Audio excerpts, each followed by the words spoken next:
এবার আমি দেখাবো পদ্মাসন। এই পদ্মাসনে বসে আমরা এই প্রাণায়ামগুলো করি। পদ্মাসনে বসলে কি হয়, মেরুদণ্ডের হাড় সোজা করে, হজম শক্তি বৃদ্ধি করে, স্মৃতিশক্তি বৃদ্ধি করে। কিভাবে করে এইসব বড় ব্যাপার, বড় ব্যাখ্যা সেসব পরে জানাবো যখন আমি লাইভে আসব।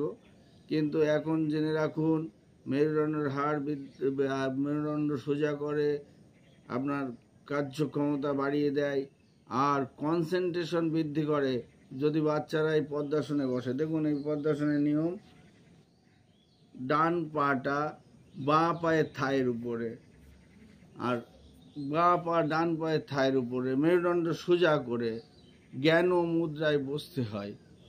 তাই এটাকে বলে পদ্মাসন।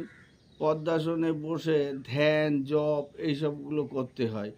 প্রত্যেক দিন ধ্যান জপ করলে বাচ্চাদের বিশেষ করে মেধা বৃদ্ধি হয়, আর মেরুদণ্ডের হাড় সোজা হয়, উঁচু লম্বা হয়, তাদের হাইটটা বাড়তে সাহায্য করে। কারণ পদ্মাসনে বসে এরকম বসা যায় না, পদ্মাসনে পড়লে অটোমেটিক মেরুদণ্ড সোজা হয়ে যায়। তা আসুন প্রত্যেক দিন পদ্মাসনে নিজের বাচ্চাদের বসান এবং অন্য অন্য বাচ্চাদের, আপনারই আত্মীয় পরিজন, তাদেরকে বসতে সাহায্য করেন বা দেখিয়ে দেন। এতে প্রচুর কাজ। মেধা বৃদ্ধি একটা ভাইটাল ব্যাপার, যা প্রত্যেক বাচ্চাদের জন্য দরকার, তার ভবিষ্যতের জন্য। তা আসুন এই পদ্মাসনে প্রত্যেক দিন ছেলেদের বসান এবং একটু ধ্যান, যোগ, তপ এইসব করতে শেখান।